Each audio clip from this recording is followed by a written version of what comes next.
भाइयों नमस्कार।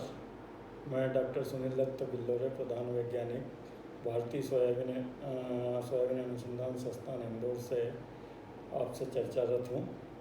मैं आज आपको सोयाबीन के साथ में अंतर्वर्ती फसल कौन कौन सी ले सकते हैं और अंतर्वर्ती फसल से क्या क्या आपको फ़ायदे होंगे उनके बारे में आपको विस्तार से बताना चाहता हूँ।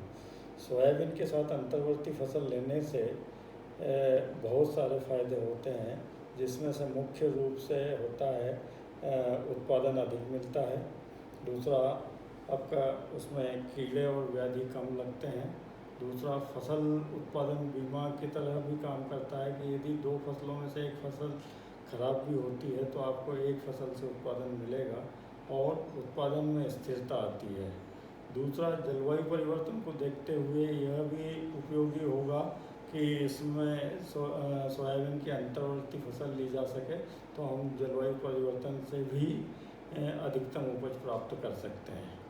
तो इस प्रकार से हम सोयाबीन में अंतर्वर्ती फसलें कौन कौन सी ले सकते हैं उनके बारे में बताना चाहता हूँ कि सोयाबीन की फसल में जहाँ पर दूसरी फसल के लिए सिंचाई की व्यवस्था नहीं होती है और साल में केवल एक फसल लेते हैं, वहाँ पर सबसे उपयुक्त अंतर्वर्ती फसल है अरहर की।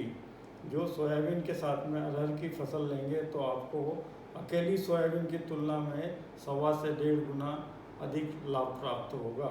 इसलिए जहाँ पर असिंचित क्षेत्र हैं वहाँ पर आप सोयाबीन के साथ में अरहर की फसल लें और सोयाबीन की 4 लाइन और 2 लाइन आप अरहर की लें, इससे अधिकतम उत्पादन मिलता है।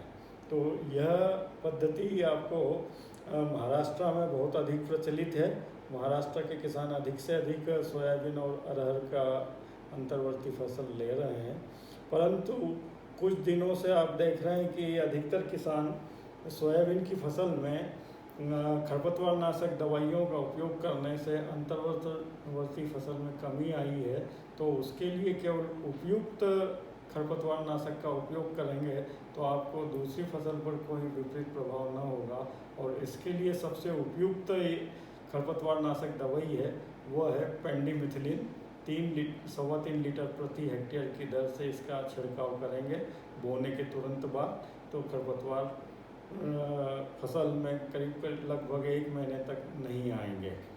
दूसरा, जहाँ पर सिंचित क्षेत्र है और 2 फसल ली जाती है उन किसानों को सलाह है कि वो सोयाबीन के साथ में मक्का या ज्वार ले सकते हैं और किसी भी तरह की जो ट्रेडिशनल फसलें हैं और जैसे कि बाजरा है, राजस्थान में बाजरा है और इधर दक्षिण क्षेत्र में आपका फिंगर मिलेट है, इस तरह की फसलों के साथ में भी उपयुक्त होगा और इसकी वो फसल उत्पादन ले सकते हैं। इसमें भी सोयाबीन की 4 कतार आएगी और 2 कतार अंतर्वर्ती फसल की आएगी। तो इनसे भी वही फायदे होते हैं जो मैंने पहले बताए थे। दूसरा, महाराष्ट्र में किसान अधिकतर कपास के साथ भी सोयाबीन की अंतर्वर्ती फसल ले रहे हैं, तो फायदे वही हैं और कपास के साथ भी बहुत हम सफलतापूर्वक इसका अंतर्वर्ती फसल ले सकते हैं। दूसरा, दक्षिण क्षेत्रों में ये सोयाबीन बहुत ही प्रसिद्ध है, सोयाबीन की अंतर्वर्ती फसल। वहाँ के किसान इसको सोयाबीन को गन्ने के साथ लेते हैं और गन्ने के साथ लेने पर गन्ने की नाइट्रोजन की आवश्यकता कम हो जाती है एवं उसमें शक्कर की मात्रा बढ़ जाती है। तो वहाँ के लोगों को यह अंतर्वर्ती फसल बहुत ही लाभान्वित साबित हो रही है और किसान इसको ले रहे हैं। जैसे कि अब उत्तर पूर्वी क्षेत्रों में जहाँ पर पानी अधिक गिरता है वहाँ पर आप खरीफ के समय में सोयाबीन के पे इसको हम चावल की के साथ में भी ले सकते हैं, पेडी के साथ में भी इसका अंतर्वर्ती फसल ले सकते हैं जो कि अधिक से अधिक लाभप्रद है। तो इस प्रकार से हम किसी भी फसल के साथ में सोयाबीन को अंतर्वर्ती फसल के साथ ले सकते हैं और सोयाबीन की उपज पर कोई विपरीत प्रभाव नहीं पड़ता है और हमें अंतर्वर्ती फसल से लाभ ही लाभ मिलते हैं। धन्यवाद।